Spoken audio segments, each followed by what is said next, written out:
Hello, everyone. Welcome to the Kościuszko Foundation's webinar, The Transatlantic Lives of Polish American Women at the Turn of the 20th Century, with Dr. Marta Cieslak. My name is Ewa Zadworna. I'm Director of Cultural Affairs at the Foundation, and I would like to thank you all very much for taking time out and joining our event.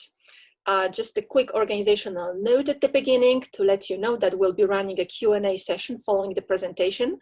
So if you have any question you'd like to ask, please do so using the Q&A feature that should be visible on your screens. Also, please note that this webinar is being recorded and will be posted on the Foundation's website and our YouTube channel.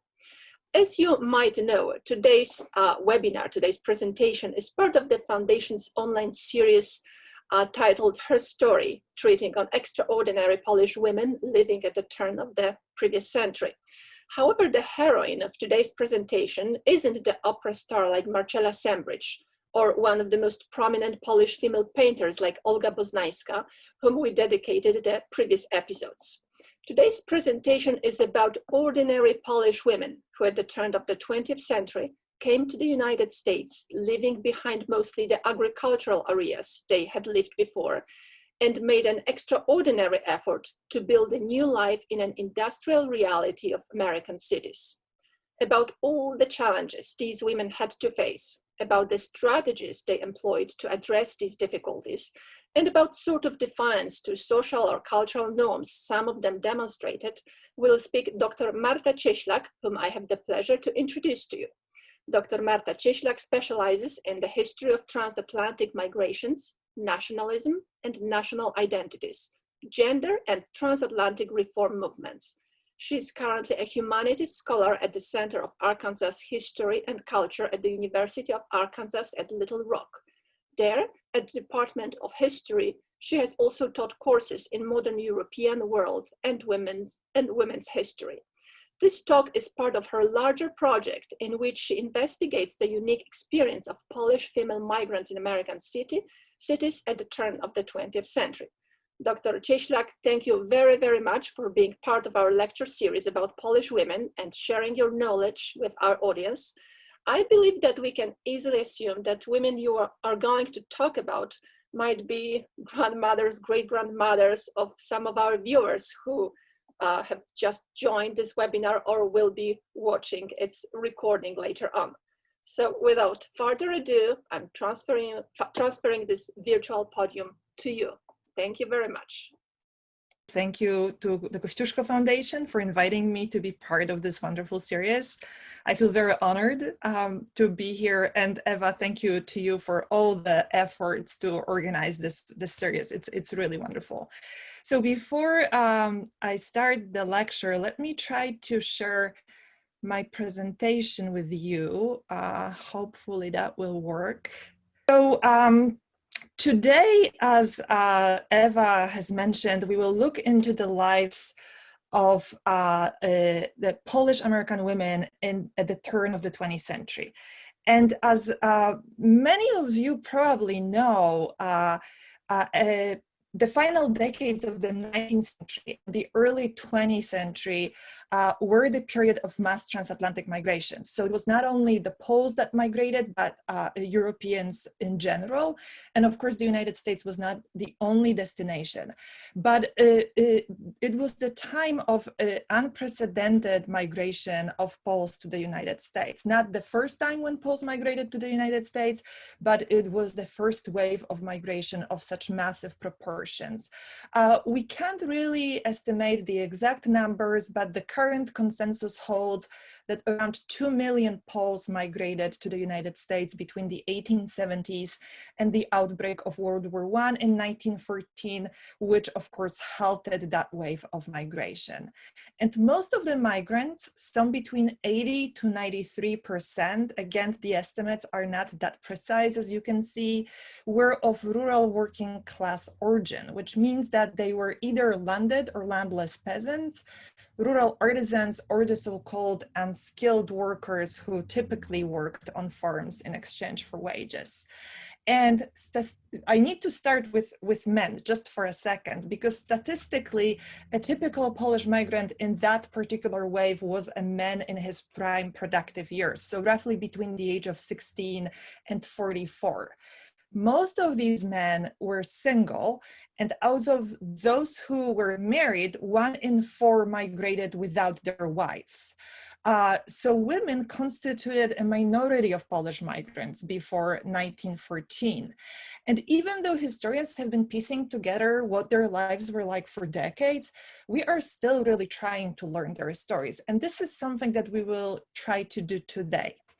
And as Eva has already mentioned, this talk will not look into the lives of any famous women, and not even the middle and upper class women who are in fact most visible in historical records because they were educated, they were often politically active, and they both established and participated in women-led organizations, like for example, the Polish Women's Alliance that I'm sure many of the audience members are familiar with.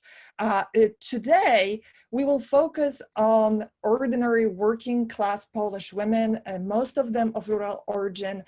So those who are really the majority of migrating women, yet they are not easily found in archives because they were typically poorly educated or not educated at all. Often they could not read and write, and of course, as a result of that, they did not leave behind many historical records.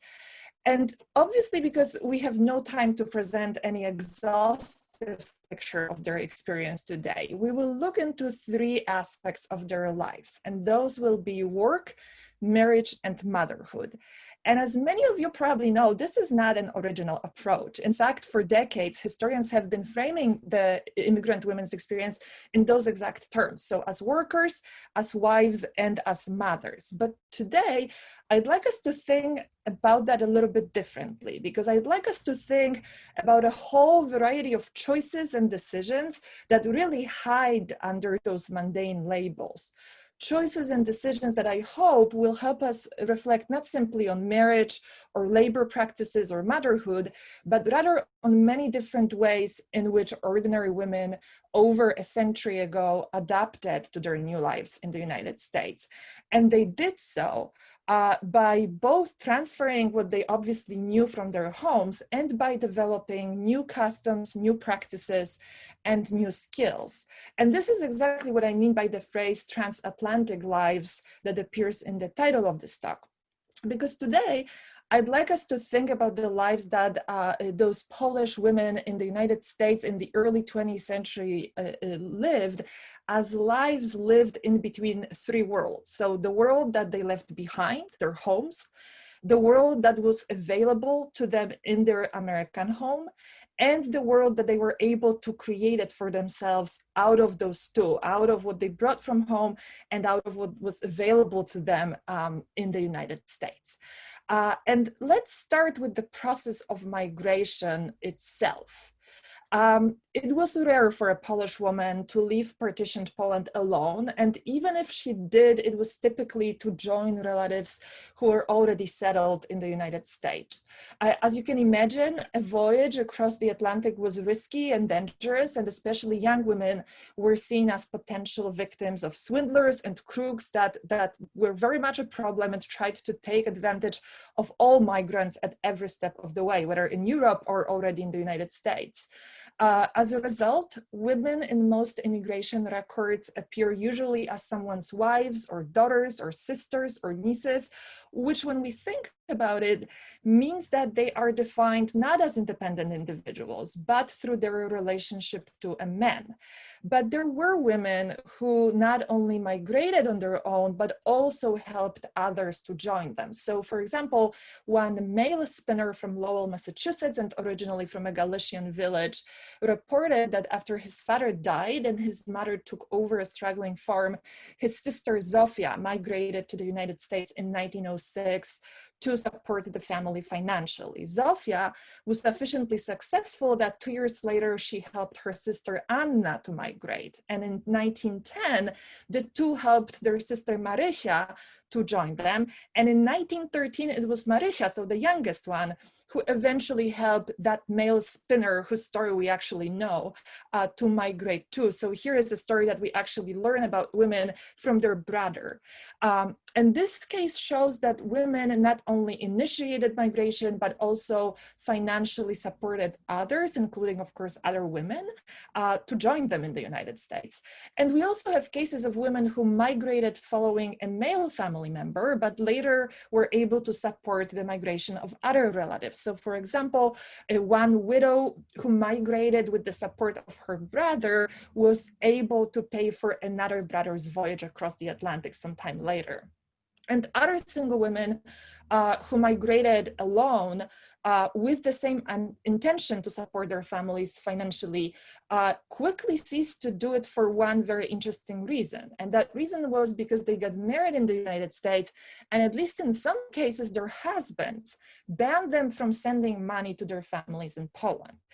For example, a woman named Anna, who migrated alone, got married in the United States only 3 months later, and the husband demanded that she stopped sending money to her widowed mother and young brother in a Galician village. And I'm mentioning Anna's story because it illustrates two very important aspects of the transatlantic lives of Polish women in the United States in the early 20th century. First, regardless of how independent a woman migrating alone was, she still lived in a patriarchal society and a patriarchal community in which men made critical decisions. So we heard the husband banned her from sending money to her family.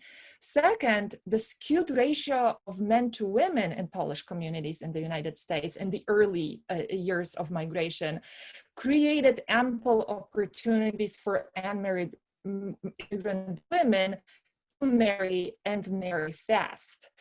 We have already heard that it took Anna only 3 months to get married after she arrived in the United States. Another immigrant whose name was Konstancja Walerich married, in her own words, this is what she said, so hastily that she did not even ask her parents in partitioned Poland for blessing. Instead, she told her parents about her marriage already after she got married, which was a very courageous move at the time. What's more, Konstancja made an unconventional decision to marry a man from a different region of partitioned Poland that she was from. And while we don't know where she was from exactly, the man that she married was from Galicia, and she refers to Galicia as, quote, so far a country. So we know she was not from Galicia. And here is an interesting reason why. She decided to marry that man because, quote, all girls that took husbands from the same village were most unhappy afterwards. So Konstancja's story reveals two very interesting additional aspects of marriage in early Polish American communities. First, the skewed gender ratio allowed single women to be quite selective. So more men and fewer women meant that women were in the position to choose. Second, women made their decisions based on their preferences and hopes for a happy marriage. And we should not, of course, take it for granted. But Konstancja, as we could hear, chose that Galician man because the women she knew appeared unhappy in their marriages with their fellow villagers. And let me add here that marriage by choice based on individual preferences and even affection was already a well-established practice among working class Poles in the 19th century. In fact, across Europe and starting already in the 16th century, it was the working poor who first developed the practice of what we would today call maybe marriage of preference or even marriage of love, which of course replaced the earlier tradition of marriage of convenience, where parents chose a spouse for their child regardless of the child's preferences. And when we think about it, the working poor had simply the least to lose, right? While the wealthy and the middle class continued to make their marital decisions premised on that promised the best economic outcomes, something that a practice that lasted all the way into the 20th century. And a story that illustrates both that kind of ample choice that women had and the importance of personal preferences is that of an immigrant woman whose name was Cheshia Yankovska. So Cheshia was already scheduled to marry someone, but was not sure if he was the one because she asked her friend Antoni, a friend in the United States, for advice. So when Antoni told her that it was up to her whether she wanted to marry the man, Cheshia responded that, and here's a quote, if she had an opportunity to marry such a boy as Antoni, so the friend, she wouldn't mind anything. So the two, Cheshia and Antoni, the friend, decide to write to their parents in Poland to ask for permission to marry. And Cheshia's example demonstrates not only a significant level of independence, but also a significant level of courage to break social rules and conventions, because think about it, this is 1914, and Cheshia essentially proposes to a man that she is friends with and that she likes better than the man that she is promised to marry. And he says yes, so that's a good story, I think. And Cheshia's case also illustrates something very interesting, and that is that young Polish women's marriage decisions typically combined traditional respect for their parents' opinion. So we heard that Cheshia writes to her parents to ask for permission to marry, with their own preferences and desires. And another interesting case illustrated in a very interesting manner, that's a story of an immigrant woman who requests her parents' advice because her uncle and her aunt, who are in the United States with her, recommended one of their boarders as excellent marriage material. So reportedly, the man was very decent and respectful, and he did not drink and swear. However, this young woman was concerned because he was, and here is an interesting quote, as small as Antequada, Antequada being a name, a Polish name of a man. Pretty, she wrote to her parents, but small. So this woman's entire letter, by the way, suggests a very strong emotional connection with her parents. So she longs to hear what her parents think, but also wants them to know precisely how small the man is by comparing him to someone they all know, but using a name that they presumably know from their home village. And her concern with the man's physical build reveals a very human conundrum. So she feels that she needs to choose between what seems like a good man, good marriage material, and her physical attraction that was perhaps lacking, since the man was, again, quote, as small as Antequada. Interestingly, this young woman decides not to marry her aunt's boarder, so the man that she describes as small, because she concludes that she does not want to marry at all. And this decision is certainly an expression of independence and the desire to break away from a patriarchal expectation that a woman should marry, especially that we also know from her records that she rejects another man that is interested in marrying her. And another similar story of a decision not to marry comes from an immigrant woman named Marta. But her decision is based on a very interesting reason. So Marta decides not to get married because she prefers working at a tailoring shop to marriage.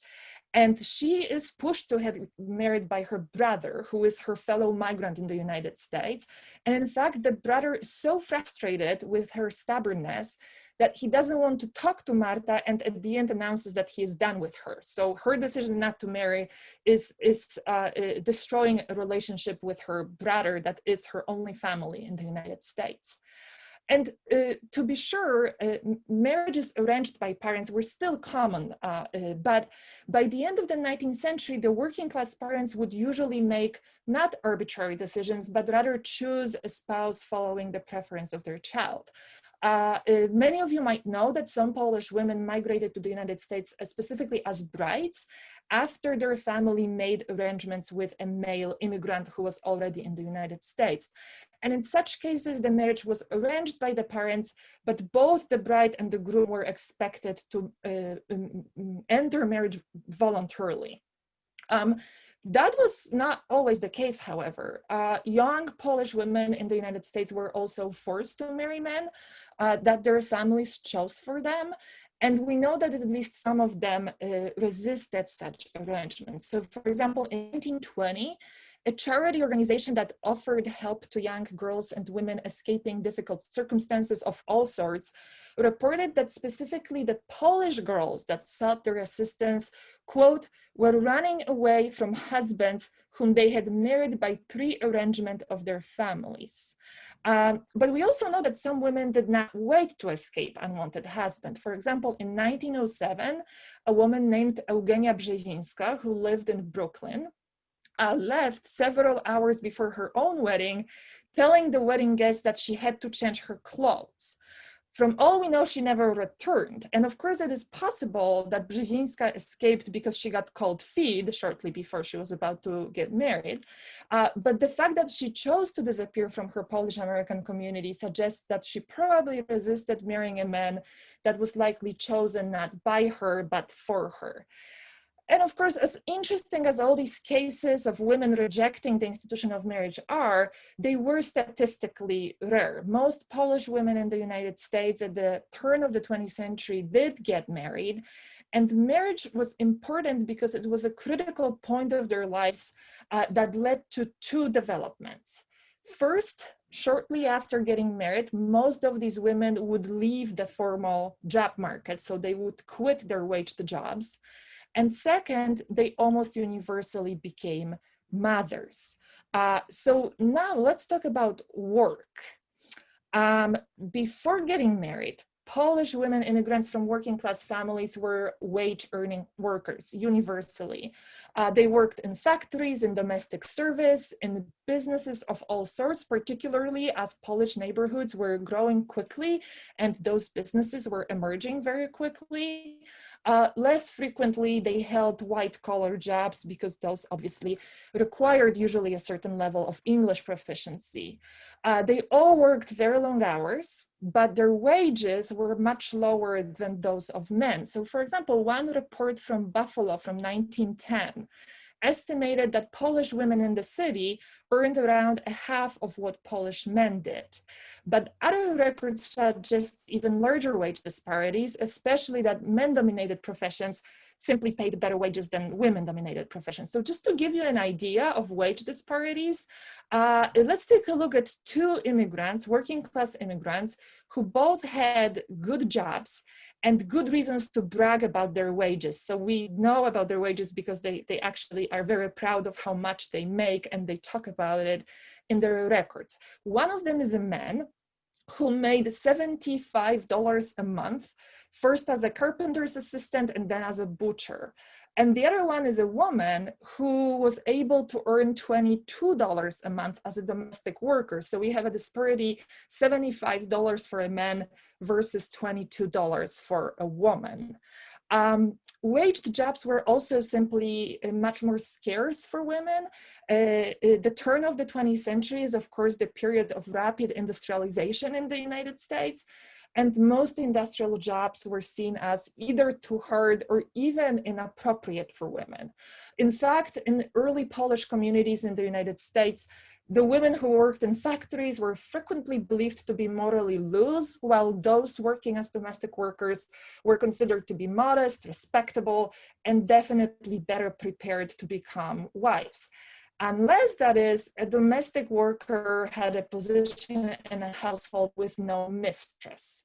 So, for example, Władysława Budkowska, a young Polish woman, was a live-in maid for a male doctor. And the doctor paid very good wages of $5 a week, but because he left his wife in Chicago and moved to South Chicago by himself, Władysława became the subject of gossip of her Polish community. And let me just add that this live-in arrangement for domestic workers were very common. Most women, young women who worked as domestic workers, were expected to live with their employers.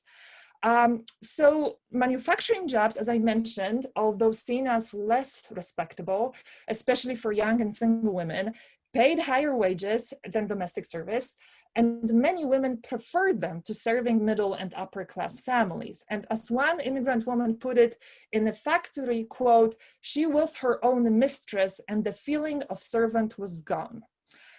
But the truth is, every working class job had its advantages and disadvantages. And let's take a look at Alexandra Rambinska, who I think really well illustrates that point. She was a maid in Brooklyn, and she reported to be actually quite happy with her experience as domestic workers, but she worked 16 hours a day, 7 days a week. When her employer eventually refused to pay agreed wages, Alexandra quit and found another household. And the new workplace came with an extra bonus because it was with a Polish family who already had one Polish maid, and Alexandra, who felt quite lonely in the United States, was happy to make a friend at work. These two young immigrant women had 18 rooms to clean every day, which included 300 pieces of linen to wash and iron every week. Interestingly, Alexandra decided to challenge herself and left the position in the Polish household to work in an English-speaking household that, by the way, also paid more money. So she was very explicit that she did that because she wanted to learn to speak English. And although her new position paid better wages, it was a truly breaking work. She was required to clean 16 rooms and take care of 7 persons on her own, and she went back to 16-hour shifts. Those shifts were slightly shorter for her in that Polish household. So young women like Alexandra would typically quit their waged jobs after getting married, especially that, as we could hear, those women worked very long hours, and if they were domestic workers, they also lived with their employers. But there was one group of married Polish women who either remained in or returned to the wage labor force. And the US bureaucratic system defined them as female breadwinners. That category implied the heads of the household, so most frequently either widows or women who took up the role of breadwinners because their husbands were unable to work either due to serious illness or physical disability, which in turn were very often an outcome of very dangerous industrial working conditions. A 1911 report estimated that over a half of Polish female breadwinners held manufacturing jobs, and nearly 34% were in domestic and personal service. So close to 90% of all of these female breadwinners, Polish female breadwinners, held jobs either in manufacturing or in domestic service. And although most married working class Polish women, as I've mentioned, exited the formal job market after they got married, this of course does not mean that they did not work. On the contrary, everything that they did on a daily basis was absolutely critical to the economic survival of their families. They sewed and wove both for the use of the family and for sale. They cultivated gardens and fields around their urban housing, where they also frequently raised poultry or livestock. They canned, marinated, pickled, made their own cheese, bread, and pasta.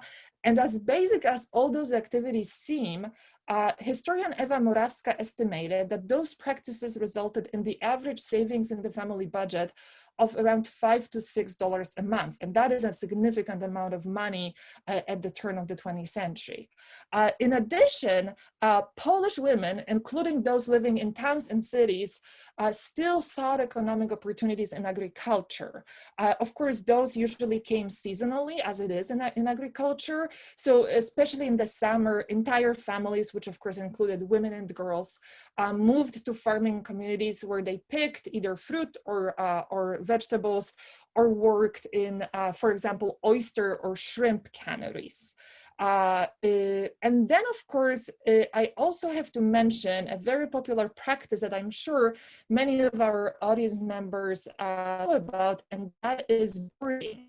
The practice of basically having tenants or people renting a room or a bed in a family house was born out of the demographic and economic necessity. So we've already heard, since most migrants were single men, that meant that they had no female relative in the United States who would take care of them. And of course, few expected at the time that the men would take care of their own household or themselves.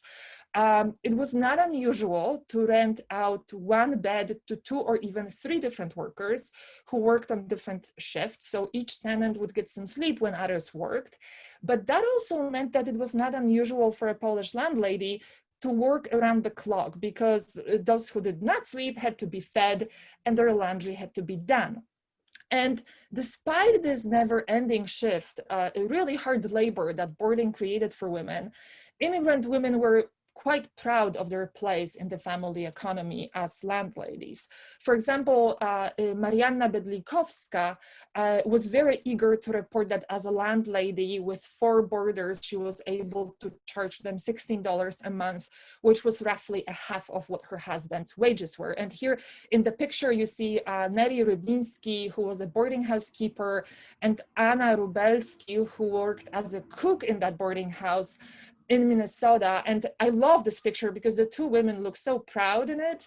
And we also know that particularly Nelly Rybinski was considered in her community to be a businesswoman, an entrepreneur. So, so keeping borders created a very interesting kind of social respect for her in her community. In addition to all these informal and kind of semi-formal economic activities, married Polish immigrant women, of course, had one more big job, and that was motherhood. So let's talk about motherhood. The birth rate in Polish working class communities in the United States was still quite high in the early 20th century, even by the standards of working class Europeans and Americans at the time. Polish rural women gave birth to the average number of 8 to 9 children over their lifetimes. Between 1907 and 1910, records show that Poles were among 3 groups, together with South Italian and Jewish immigrants, with the highest rate of household members below the age of 16. At the same time, the loss of a child, either at birth or in infancy or in early childhood, was still a very common experience for families. In the early 20th century, in fact, Poles had the highest rates of maternal, infant, and young child mortality among ethnic groups characterized in the United States as white. In other words, pregnancy and labor, although extremely common in most women's lives, were still health or life-threatening events. And this brings us to one special group of Polish immigrant women that I'd like to draw your attention to today, and that is the Polish midwives. Polish working class immigrants in the United States continued to rely on midwives as they did in Poland. However, there was a critical difference. In the United States at the time, reformers and medical experts were aggressively pushing the replacement of female community midwives with male doctors. And it is important to note that Poles were not the only community that preferred midwives over doctors. In fact, the practice was so prevalent among immigrant women that American experts considered it to be a major public health concern. Polish midwives in the United States were valued for their skills and expertise, even by those American observers who also criticized their, quote, primitive techniques and lack of hygiene. They usually had no formal schooling and relied on the centuries-old practice of apprentice, under which women passed knowledge onto the next generation of women. Some gained training after supervision of doctor and or in more formalized midwifery schools. And as you can see in this image here, there were some efforts, particularly in large cities, to formalize the practice of midwifery among Polish immigrants. However, that was not common because it required basic literacy skills, and it was not available to working class women as easily as the apprenticeship system. Midwifery was, of course, a practical choice because it was simply a source of income in one of few professions that were reliably available to women. But the profession was not an easy one. Let's take a look at the story of one Polish midwife from Wisconsin. She was highly respected in her community, and she actually took up agricultural work after an accident in the mill rendered her husband disabled. Midwifery was for her an additional source of income that was necessary to support her family. So here's what we know about her work as midwives. As a midwife, she was rarely called to her patient before labor began, which meant that it was not unusual for her, quote, to run 2 or 3 miles to be on time for the baby, because neither the midwife nor the patients had any means of transportation. If her patients lived closer, she was able to pay them 2 visits a day during the postpartum period. to help with basic housework.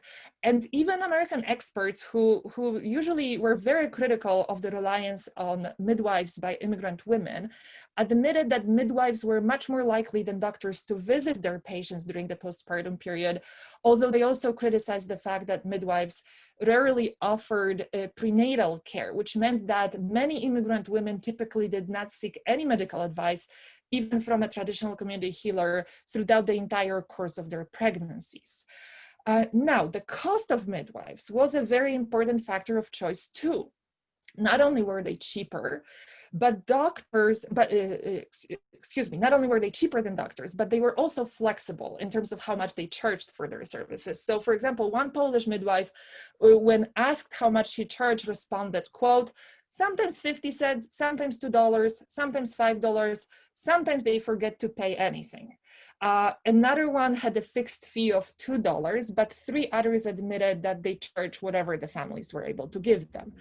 And the midwives are important in our story today for 2 reasons. First, in one way or another, they really touched the lives of a huge number of Polish immigrant women because most of them went through multiple labors and most of them were assisted by midwives.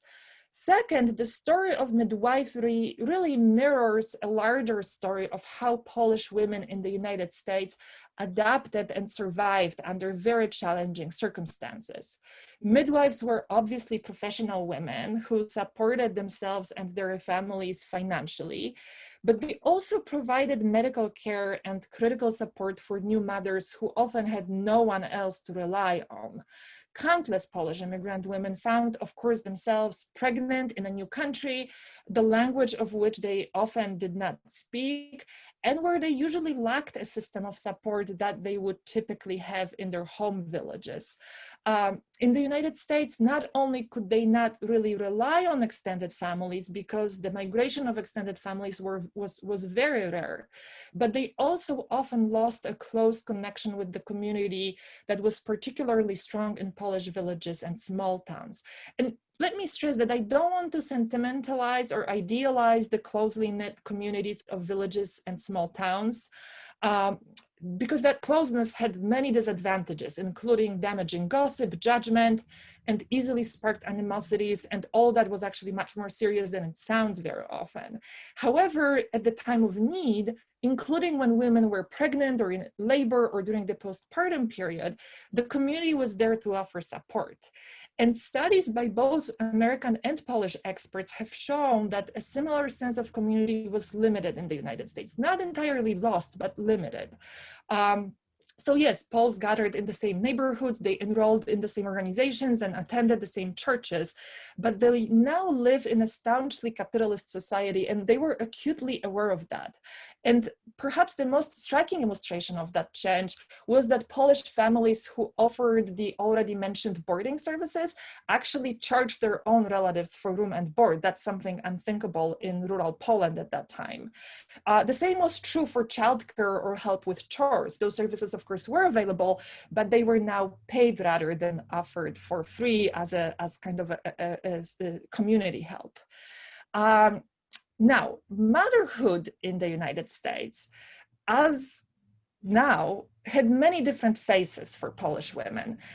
No decision was easy or ideal, and each came with serious costs. And I would like us to take a look at a few kind of general cases. So first, let's take a look at the women who left partitioned Poland without their children, either because they thought they would return or because they planned to bring the children after they settled down. Those women, that experience, the separation from their children, appeared to shape their entire American life. So for example, an immigrant whose name was Katarzyna Lawecka, who left her children with their grandmother, so Katarzyna's mother, missed them, the children so much that she admitted she could not stop thinking about them even for a second. Another immigrant woman, whose name was Helena Brylska, who left Poland after her husband's death, wrote to her sister, and this is a quote from a letter to her sister: "As to my children, I am a mother and my heart pains me." 2 years later, she wrote, quote, I beg you, dearest, take care of my children as of your own, because I don't know either what is happening to them or what will become of me. I am longing so terribly for them. Interestingly, around that time, Helena was financially able to actually bring her 3 sons to the United States. She had 3 sons, but the logistics of such transfer turned out really complicated. 2 more years later, children were still in the in partitioned Poland. And at that point, Helena learned that one of her sons suffered from serious illness that attacked his eyes. So her anxiety and longing for her children, as we can easily imagine, only increased. In 1908, so 6 years later, at least 6 years after she last saw her children, Helena's 3 boys finally joined her in the United States. And the experience of reunification reveals another interesting phase of motherhood in the United States. This is what she wrote to her sister, quote, "I did not have them with me, and I grieved continuously about them. And today, my heart is bleeding. They will not listen to their mother." So she admitted that her children were, quote, "so bad that she was ashamed before people." Apparently, the oldest one refused to go to school when she secured special certificates that enabled her son to work. They worked for some time, but then they decided they were tired of work. One of them disappeared for days. In 1911, so 3 years after the children's arrival in the United States, Helena was finally able to connect with 2 of her boys, whom she praised as, quote, "very good children." The third one, however, whose name was Stach, remained the source of her concern. She complained that he, quote, "ran away and loafed about." And her sister even advised her to beat the boy, but Helena informed her that, quote, "in America, you are not allowed to beat. They can put you into a prison." And she concluded, nothing can be done.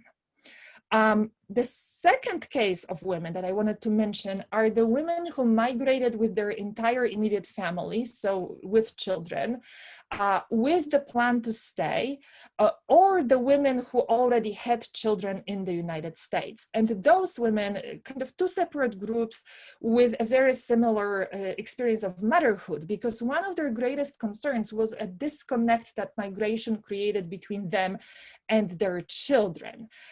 We have ample evidence that Polish women who arrived in the United States as very young girls or daughters born to Polish mothers in the United States at the time lived surprisingly different lives than those of their mothers. They spoke English, they had some level of basic education typically, and perhaps most importantly, they felt very much at home in the United States.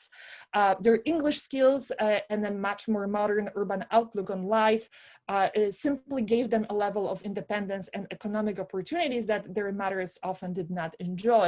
And sources confirm that Polish mothers had a hard time understanding and connecting with their American-raised children, and particularly with their daughters, something that I think a lot of immigrant communities certainly experience until today. And then we have another group of women, and those are the women who migrated with their children with the intention to stay, but changed their mind after they came to the United States. So for example, a woman named Katarzyna Boskowiecka reported to her aunt that she was quite pleased with her American experience, and particularly with the fact that she and her family had access to nutritious food. She added, however, that a lot of food was good, quote, "for the body, but not for the soul." And while her husband planned to stay, Katarzyna wanted to go back to Poland with the children because she was not feeling well. So we, also see kind of a conflict between the spouses here. And there are some indication that Boskowiecka might have suffered from depression. And this is, of course, something incredibly difficult for historians to investigate. But I wanted to mention this possibility to shed light on the humanity of these immigrant women, who sometimes felt so out of place that even if they claim, as Boskowiecka did, that they knew they should have been happy because their American experience was overall positive, they were not. And this takes me to one more case that I wanted to mention, and that is the phenomenon of infanticide, or a murder of one's child. And of course, this was very rare and extreme. But I wanted to talk about it because this phenomenon illustrates some larger challenges and issues that all working class Polish women had to deal with. And let's make one thing clear. Infanticide, which usually took place after a baby was born, was, as it is today, rarely an indication of malice or criminal or even psychopathic tendencies, of course. Much more often, it was a product of tragic circumstances. And from press reports and police chronicles, we can piece together a story of women who felt so lonely, helpless, and abandoned that they could not even imagine being mothers. And we can also deduct, interestingly, that at least some of them suffered from what we today know was postpartum depression. So, for example, one Polish woman accused of drowning her newborn did not deny it, but rather testified that she did not remember doing it and appeared absolutely heartbroken. So during the testimony, it felt like she was learning about her baby's death, even though she was suspected of drowning it. And although by the end of the 19th century, particularly middle and upper class women actually talked and wrote about sadness and a sense of being overwhelmed after having a baby. So what we today know is a common phenomenon of postpartum depression. Doctors typically treated them for two conditions, and that is insanity or female hysteria. But of course, working class immigrant women were not treated even for those conditions. They were seen by the general society as hardy, strong, natural-born mothers who should be ready to return to their responsibilities days or even hours after giving birth. But what is striking about women accused of killing their own babies is that they very often shared a demographic profile. So they were young and they were single.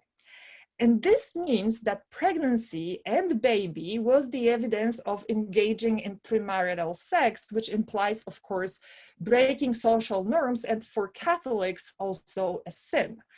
And in the eyes of the community and the larger society around them, those things made the women worthy of public attention only because of the sensational nature of their transgressions, but not because of the tragic circumstances that they were most likely experiencing. For example, the Polish language press was ruthless while reporting these cases. It did not care for the women's privacy. It eagerly provided their full names, sometimes even their full addresses. It judged the women as disgusting and horrific, even if in the cases when a woman actually had a recorded history of mental illness, as for example, a 26-year-old Polish woman from Baltimore who murdered her two young children, and the community knew she had a previous history of mental illness. These cases, of course, were very rare, but they are important because they remind us of one universal aspect of the transatlantic lives of Polish women in the United States in the early 20th century, and that is that all immigrant women, but particularly those of working class background, lived under social norms that expected them to be something, right? So first, they were expected to be workers, then they were expected to marry, and then they were expected to be loving mothers in that exact order.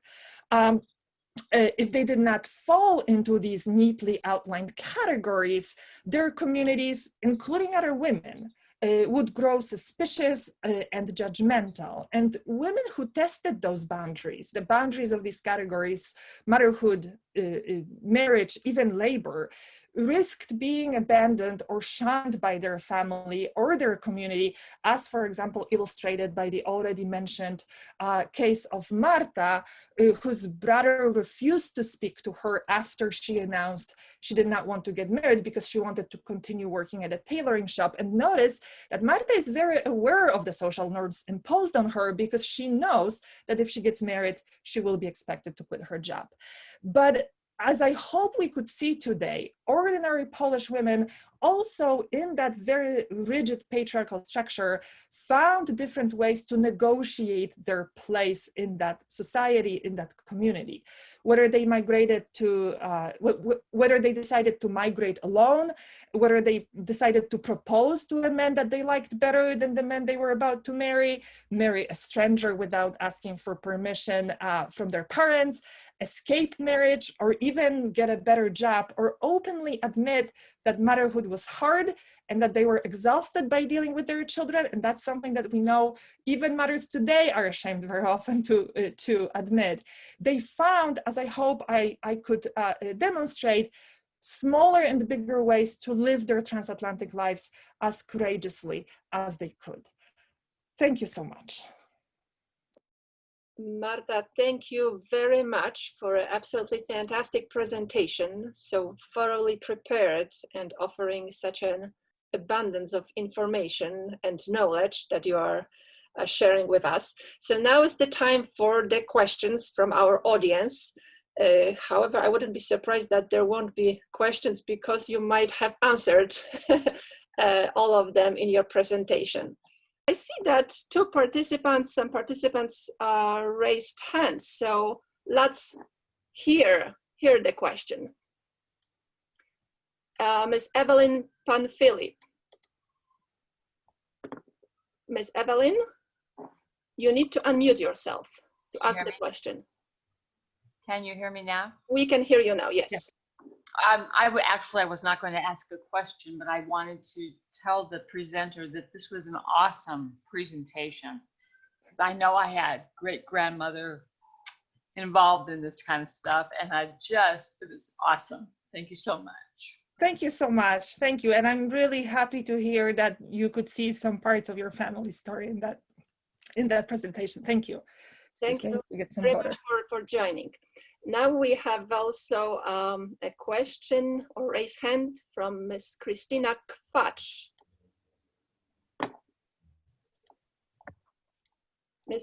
Hello, can you hear me? Ms. Christina Kwacz, yes. Yes. Yes, great. Great. Cześć, Marta. Wonderful program. I'm so happy to be able to see it. I had a question when you were talking about infanticide and the young and single women aspect of it, and having had premarital sex. Is there any information about whether some of those pregnancies may have arisen from some sort of sexual abuse or rape, in particular, those women who were employed as domestics or something? So can you comment on any of that nature? That's a great question, Krisha. Thank you so much. And first thing that I need to say is that, interestingly, men somehow don't exist in these stories, as if those women got pregnant out of thin air. So whether police chronicles or press reports, no one is really interested in men. Everyone is interested in what women have done. And I have not seen any indication of that. However, this is a kind of a question in my research that is still quite new. So I will be pursuing that line of questions, and I will be definitely looking at that. Great. Okay, thank you very much for your question. Now we will connect with Ms. Cecile Witter-Jensen. Ms. Jensen, you need to unmute yourself so as we could hear you. Hello? Ms. Jensen, you're online now. Okay, I believe that the connection was lost. Can you hear me? Okay, now we can hear you. Yes, yeah. Please speak. First, I want to express my thanks to this opportunity and also to hear this information. And I am currently writing a novel based on historic fact of my 4 female ancestors coming to Michigan. And so my research has been knee-deep in Metro Detroit, and they actually come from 4 different areas of Poland, and the family intertwines in Detroit through marriage. And so we actually have one of the characters, who is my great-grandmother, was banished from her village because she became pregnant and gave birth to my grandfather outside of wedlock. And another aunt was banished from Galicia because they accused her of killing her babies.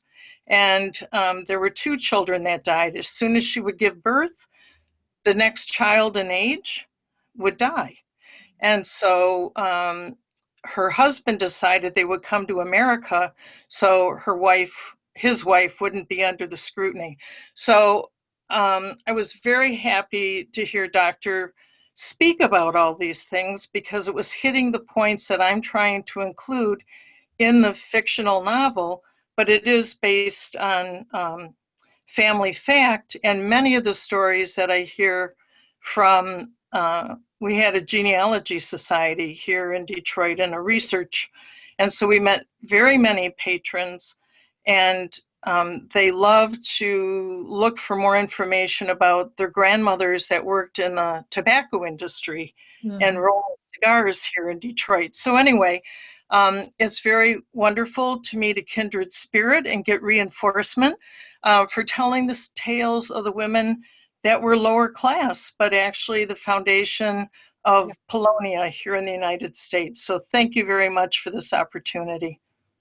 Thank you, Ms. Jensen. And let me just add that what you're doing, which is researching family stories and writing a novel, has been so important to studying Polish American women, because in fact, historians, we're still kind of trying to piece things together, even though it's been so long and even though so many people have done work on this.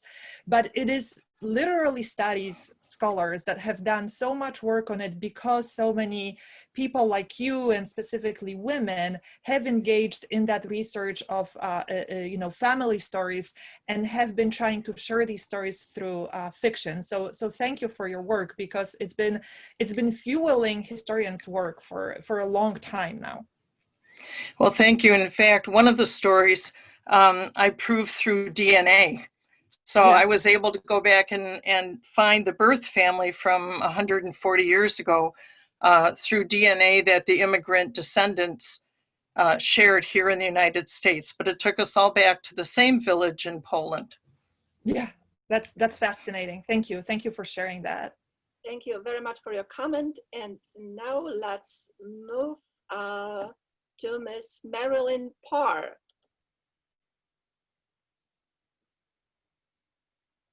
Okay, Ms. Marilyn Parr, I can see that the Zoom does not allow me to connect you because you use an older version of Zoom. So unless you have a chance to upgrade it, we won't be able to connect you right now. So let me please connect with Ms. Halina Sabath. Ms. Sabath, you need to unmute yourself. Yes, I just did. I don't know, can you hear me? We can hear you, yes. Okay. First of all, thank you very much for organizing this kind of presentation, and it's really brought me, and I'm sure many of us women here in the United States, back to why we came here, what are we doing here, why we did what we did. Thank you very much. And I just want to know where I can see more episodes of the series, Her Story. That's my first question.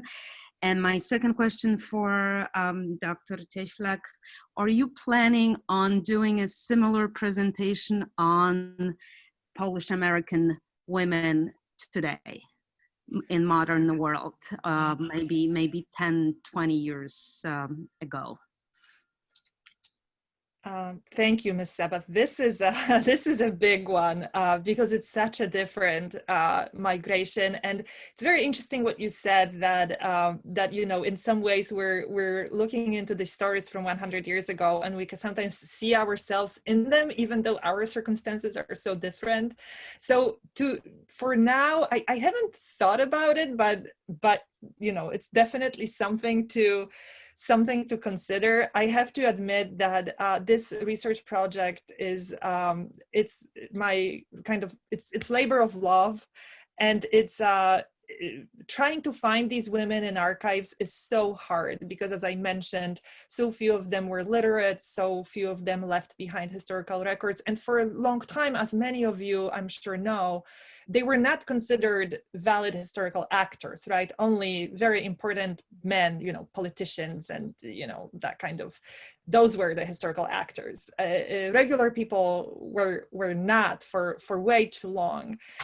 So this is taking so much of my time and energy that I haven't thought of moving beyond that. But you know, who knows what the future holds. But Eva can probably answer the question about further events. So all the events are posted on the Foundation's website and on our YouTube channel.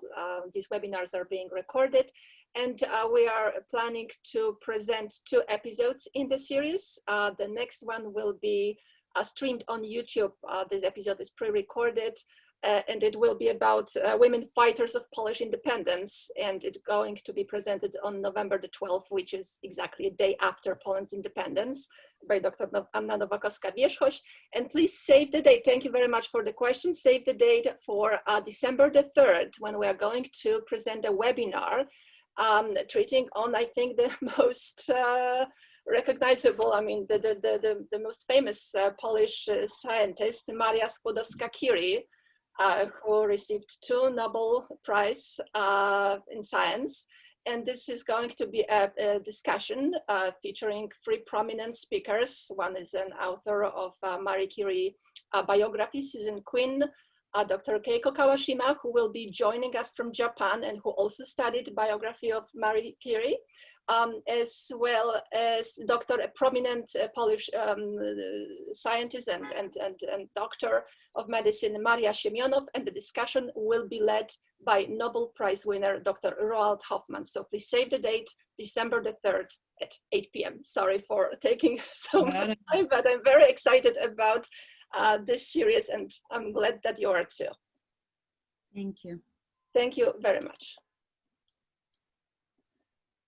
I was worrying at the beginning that no questions appear, but it appeared at the beginning, just after conclusion of your lecture. But now I can see that more and more questions arise. So now we are joining with Dr. Hanna Kelker, who is Foundation trustee. Dr. Kelker, welcome. Please, you need to unmute yourself so as we could hear you. Okay. Okay, now we can hear you. Please speak. I'm sorry. I did not ask you a question. I was having difficulty communicating, getting on the Zoom meeting, and I finally got it. And I think the Zoom meeting is over, so I have to watch it. We'll reach the maximum capacity, but the recording is made, so it will be made public. Wonderful, yeah. Wonderful. Thank you very much. Thank you. And I look forward to hearing it. Thank you. Thank you. Okay, so now we have a question from Miss Rita Miller. Miss Miller, please unmute yourself. You are online. Oh my. Oh yes. Thank you for your presentation. I have a question. My great-grandmother was a homesteader, and during the time of the homestead, my grandfather died. He was 42, and she had 4 children. She remarried a gentleman from a different partition who just arrived in America that same year. And he was 17 years her senior. So, no, junior. He was 17 years younger than her. My question is twofold. Marrying someone within the same partition or going across from a partition, was that looked upon differently? And also marrying someone so much younger, how was that looked upon, or was that a means of social security for her? That's such a great question. So I can tell you that marrying someone even from outside of the kind of immediate village area was already unusual. We actually have quite a lot of evidence that a lot of Polish immigrants in that first wave, even in the United States, tried to marry within somehow their quite close community. So even marrying somebody from a village far away in the same partition was already unusual. Now, marrying somebody from a different partition was a huge deal because, and this is something interesting, when you look into the documents of Polish immigrants, they actually referred to different partitions using the term for a country. So they would say, you know, this and that came from a different country. they came from the Russian country, meaning from the Russian partition, or they came from the, Austrian country, meaning from the Austrian partition. So that was a big deal, because it was almost like marrying a foreign person for in kind of larger social structure. As for marrying somebody this many years younger, this is, again, not very unusual. I really appreciate what you said at the end there, and that is that it was a kind of a question of social security, right? Because men died so much earlier than women statistically, and women were left alone. And particularly in the context of women who worked on land, like homesteaders, they were left with tons of labor and tons of responsibilities. But here's how I would suggest we could interpret the scenario of your relative. You mentioned that this man came from partition Poland that very year, and your relative already had some property and already was established. So she was, and forgive my language, she was a great catch. She really was. Widows with a piece of land, I'm sure there were many candidates lining up to marry your relative. So she illustrates that point that I made, which is that women could choose, and she chose a younger man. And we can probably guess that wasn't a conventional choice, and that the community, there was some gossip. That's only educated guess. But I want to stress that it sounds like your relative, I think you said great grandmother, was just a really attractive marriage material as a widow with land property. So she could choose, and she chose a man who was 17 years younger than her. Am I still on? Oh, I'm still on. Yeah. He was from Russian Poland, and she was from Posen partition. My question too is, I wonder what kind of a marriage they might have had with that difference, the language difference, or? This is interesting. They didn't have to share huge linguistic differences. They might have been. I mean, all these working class immigrants, we have to remember, they didn't speak the kind of literary middle upper class Polish. They spoke dialects of the Polish language that were regional, depending on what region of partition Poland they came from. But those dialects were usually mutually intelligible. So I would think that linguistically, they were able to communicate, especially that's another thing that I want to stress. Working class immigrants at that point were very rarely monolingual. They spoke several languages because they functioned in several languages, right? So there was the language of family, there was the language of bureaucracy that they had to deal with, and there was the language of their neighbors that they often picked up, right? So, if you had a village with, Polish speakers and Ruthenian speakers and Yiddish speakers, very often villagers would speak all the three languages. So that's also something to keep in mind. Thank you. Mm-hmm. Thank you very much. So now let's move to questions that we received on our Q&A feature. So someone is asking, were women were recruited like men for various jobs? Yes. The general answer is yes. There were some professions that favored women, and the sad reason for why is wages. Women were paid less, as I mentioned, so it was simply a better business for the business owner to hire women. So, textiles industry, somebody already mentioned the tobacco, cigar industry, two huge industries where Polish women were employed. And those, business owners would often get somehow connected with what was called immigration agent. And those immigration agents would quite literally go to villages and try to recruit women. Of course, as I mentioned, families were very, very resistant to that idea. The idea of, sending a woman alone across the Atlantic. The voyage was dangerous. Then if she didn't have anyone there, that was of course dangerous. And then there was also the question of reputation, right? That a young woman especially ends up alone in the United States. No one knows what's going to happen because, the city is big and dangerous. But the short answer is yes, women were also recruited for some jobs, although not, of course, in such high numbers as men. Thank you. And now we have a question from Ms. Grace Szubski, who asks about any insight on the travel experiences from Poland to the United States.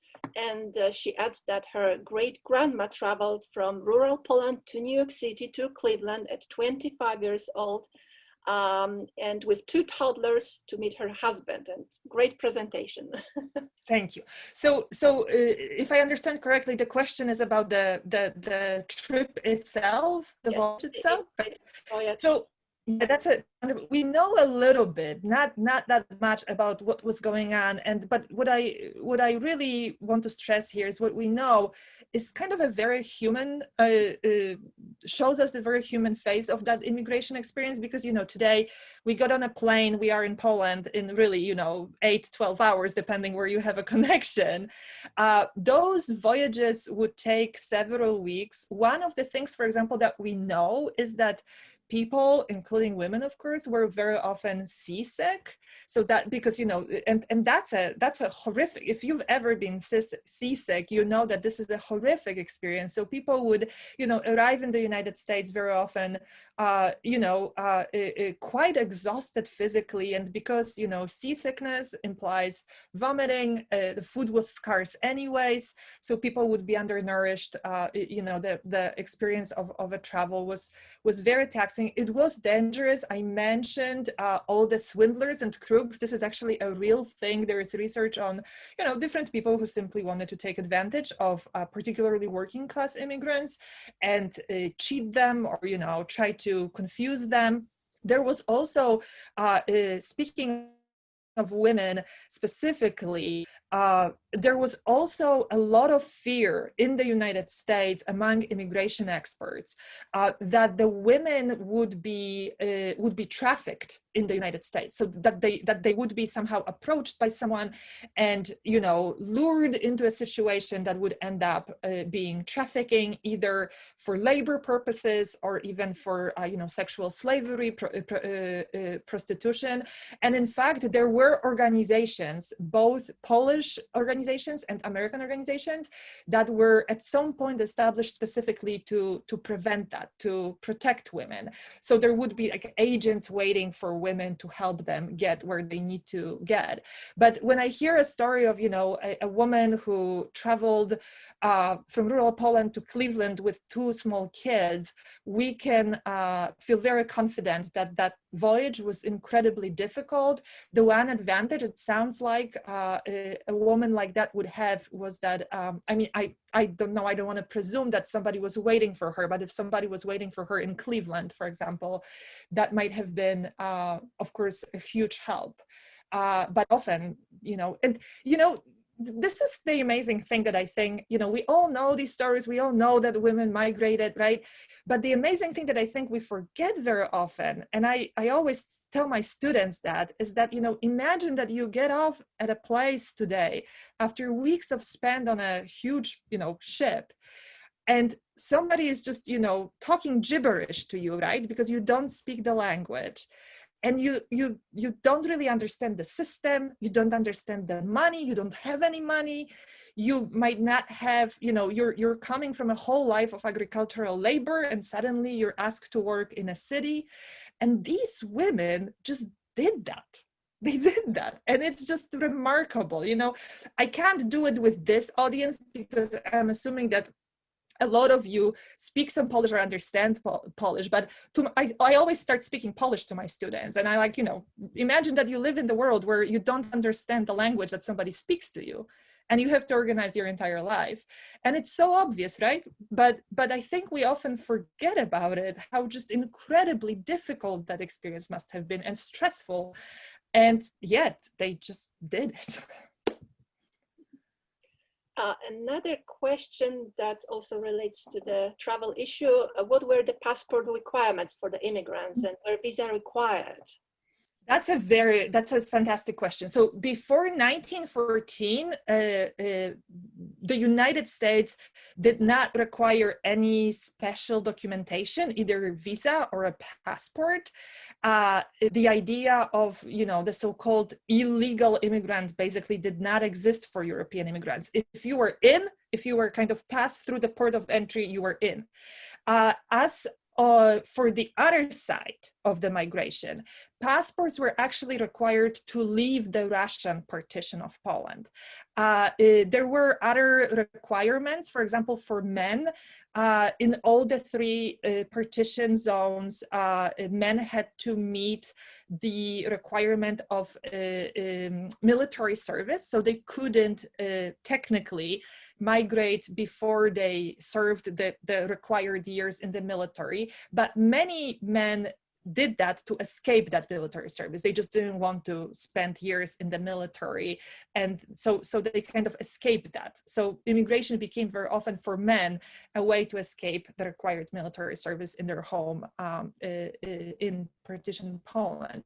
But neither Prussia nor Austria-Hungary required any special passports or any special documents to leave. Interestingly, even though in the Russian partition, passports were required, it was pretty easy to get it if you had money, just by bribing an official.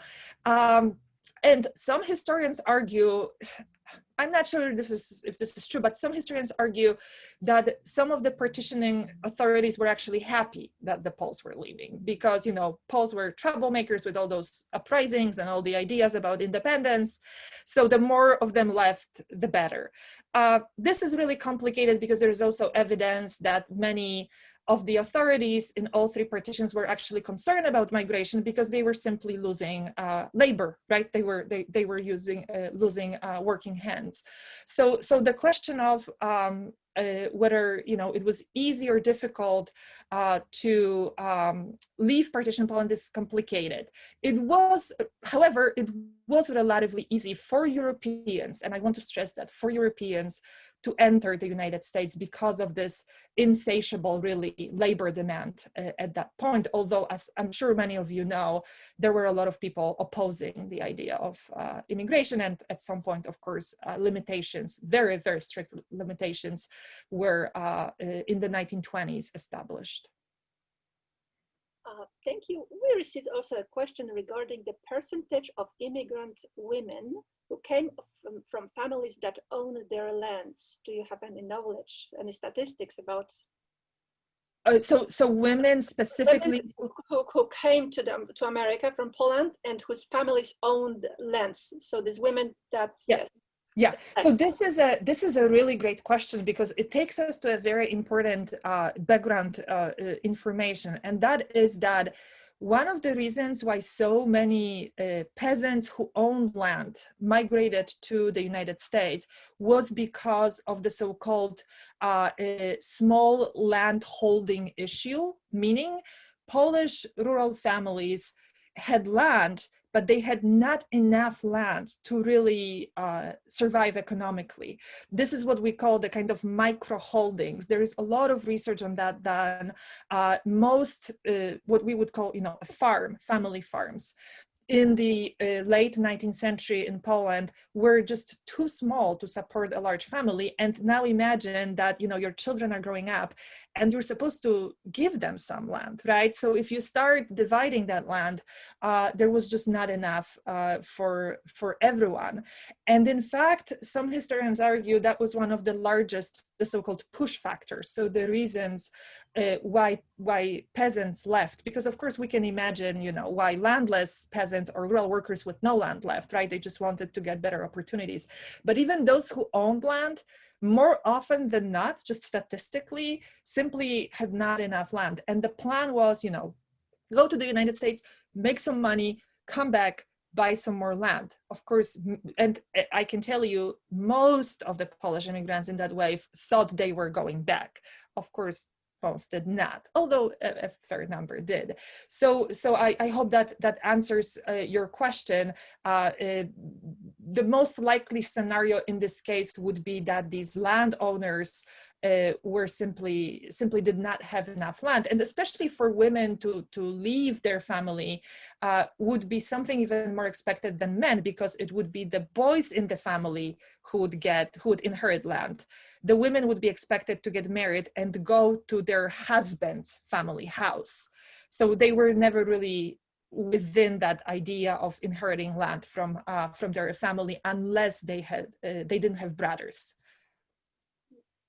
Thank you. Now let's move to the question about finding the records. I'm sure that there are many, based on the comments that I'm reading right now, there are many viewers who share their stories of their grandmothers who came from Poland to America. So they are very eager to find where to find the records of them. This is such a difficult question. I wish I had a really good, easy answer. And if anyone knows where to find records, please let me know. And here's the interesting thing about Poles in the United States. The history of Polish migration has been so long, as you know, and really rich. And yet it's really not easy to find these records. And I would say, you know, the best bet is to start on Ancestry.com. This is not a ad. I know it's a commercial website. Those of you who are familiar with it, unfortunately, one has to pay for it, but there are two options I want to mention. Most public libraries have subscription to Ancestry.com. So after the pandemic is over, I encourage you all to your public library and see if they have subscription to Ancestry.com. And usually you can access that website through the library computers. And also Ancestry.com offers like a free trial. And it's an amazing source of records, because it's a great starting point. You can find maybe a ship on which your relative came to the United States, or a birth record, something through just very quick search. The Polish names are very often misspelled, so I also encourage all of you who are looking for their relatives to actually try several different spellings. Just imagine how one would misspell that name, and you will probably find your records. But if you know where they ended up, if you know the kind of first home that they established in the United States, going to local, genealogical societies, to courts where there should be records, to local libraries, really, any typical place with genealogical information. The difficulty for historians to study Polish Americans is that these records are so fragmented. They're just scattered all over these local institutions. But if you know the place, right? Somebody mentioned Detroit area. If you can narrow down the neighborhood or a parish, I would go, parishes, a huge source of information. I would start there. And I hope that this is just a starting point, and it's a very complicated question. Speaking about parishes, another question that I found here is from Ms. Teresa Wątorcichy, who joined this webinar from Poland, and she asked a question regarding education, I understand, for Polish women in the United States, how it was organized. Was it state, run by state, or parish, by church? Mm-hmm.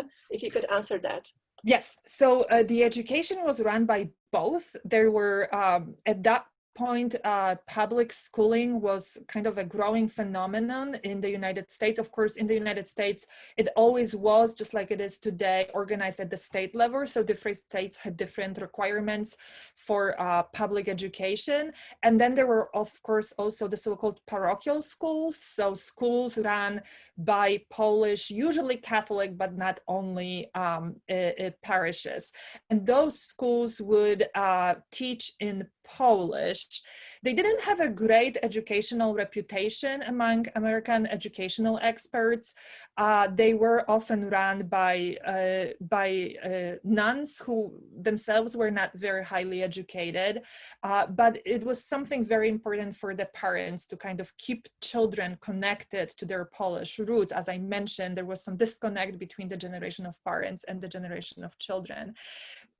So the difference, of course, is that most of the women that I've discussed today who came to the United States as either young adults or adult women, it kind of was, quote unquote, too late for them for education, right? So their children would gain education, including girls, but not really the women. However, I want to mention one phenomenon, and that is just kind of self-organization. So there would be Polish women-run organizations who would offer some like evening classes of the English language. And there were a lot of classes, and this is my favorite one. I actually have a different talk on that. There were classes for Polish working class women on domestic education, meaning middle-class women were teaching working class women how to run a household, which I find funny because those working class women knew very well how to run a household. They had been doing it literally since the age of like 5 or 6, where young girls would start helping with chores. But this kind of obsession with domestic education was a very kind of American thing. And middle and upper class women, both Polish and American, would organize these evening classes of, like cooking and sewing and how to wash a baby. And of course, again, I find it amusing because working class women obviously knew very well how to do that. We received also thank you very much for the answer to the previous question. Now I'd like to refer to other questions which appear, well, there are many comments and questions that are asked here. If Russia, who is Jordan Salmanovich Longaver, says that if Russia, Poland, so the part of Poland that was under Russian rule, technically required men to serve in the military before emigrating, were there conditions for women to leave that part of Poland or any other part of the partitioned Poland? That's interesting question. That's a great question. It's a great question. I can't think of any kind of formal state-imposed conditions. But I would say, in many ways, it's a fantastic question because it reminds us that there were these kind of unwritten social rules, right? That we've mentioned today. Is it respectable for a woman, right, to go alone or even with her family? Is it safe for her? Women were seen, of course, because of gender disparities, as much more vulnerable to certain threats and dangers. And I think that these are a very important factor. We should not dismiss these kind of social, factors that are based on reputation and beliefs, because I think they are as important as these formal factors. And let me add, with men and military service, some men served as many as 30 years in the military before they were done with their service. So an idea to escape that requirement was a huge one, but so was an idea of, some women just escaping from the kind of limits of their life, right? And starting we could hear of women who just wanted to do their own thing, and they did. And I think that was very much in face of breaking certain social expectations and rules. I believe our time is slowly coming up, so let's maybe take a time for the last 2 questions. Mark Dillon asks, do we know how women's relationships with Poland evolved right after the World War I? Was there more or less direct connect? Yeah. So hi, Mark, first of all. That's a great question. After World War I, a fair number of Polish immigrant families, including women, of course, actually returned so we had a wave of returnees after the war. And we know that the connection was much stronger. It was easier to communicate also, kind of technology moved on. Also, women, we have recorded that they would travel, which was very unusual before the war, just to visit. And there is one more phenomenon that I'm looking into in my own research. I'm still trying to figure out what is really going on. But there was a phenomenon of sending children back to Poland. So a mother would travel with children, or with a child, with one of her children, to Poland, and the children would be left with the relatives in Poland, and the women would return. So I'm still trying to figure out what is really going on with that, but I've seen that in records, and I'm very interested in just why these women are so interested in sending their one specific child to Poland, but that, for the entire Polish community in the United States, contact with Poland after World War I is definitely robust and easier than before the war. And Ivona Flis states that it was very dangerous for women to travel to the US alone and to settle down. And she asked whether there is any data available on how many of these women ended up in trouble with the law. Oh, Ivona, hi, Ivona. This is I mean, we would need to really go kind of really deep into all these local, right, archives, city by city, to know that. We certainly have record of Polish women getting in trouble with law for reasons both big and small. We have to remember that this is the time when women could get in trouble with law for the reason that would not be seen as a valid reason today, just because they were women. So just to give you an example, there is a wonderful research done on the so-called women dancers. So, you know, women who worked as dancers for money. So they would dance with men for money. And in Chicago, a fair number of Polish women would enter that profession. It was a profession, and that was seen as, you know, almost prostitution, even though there was no sexual aspect to that. And even you could get in trouble for that. But so I guess in short, my answer is I don't know of any specific numbers, and I don't know of a researcher who's doing that particular research, but I'm sure we can find a lot of evidence in local police records and court records specifically on that. Marta, thank you very, very much for absolutely fantastic presentation and such a richness of the information that you provided to us all. Thank you all who joined the webinar for all your comments and the questions and the fantastic conversation that we just had. On the end note, I would just like to say that the Kościuszko Foundation is a membership organization. We depend on the members like you to host events and programs like this one presented today. So if you are a member, that's fantastic. Thank you very much. If not, you are most welcome to join our organization. And right now, actually, I welcome you for our next episode and our next online programs. So please stay tuned for further announcements and information. And in the meantime, thank you all very much for joining us here today, and all the best. Thank you. Also, I just wanted to say again, thank you to all of you to take this hour and a half of your Friday in the middle of a weekday. I really appreciate that. And Eva, big thanks. I'm really grateful. It's been a wonderful experience. I feel very honored. Thank you. Thank you. Thank you very much. Goodbye. Goodbye.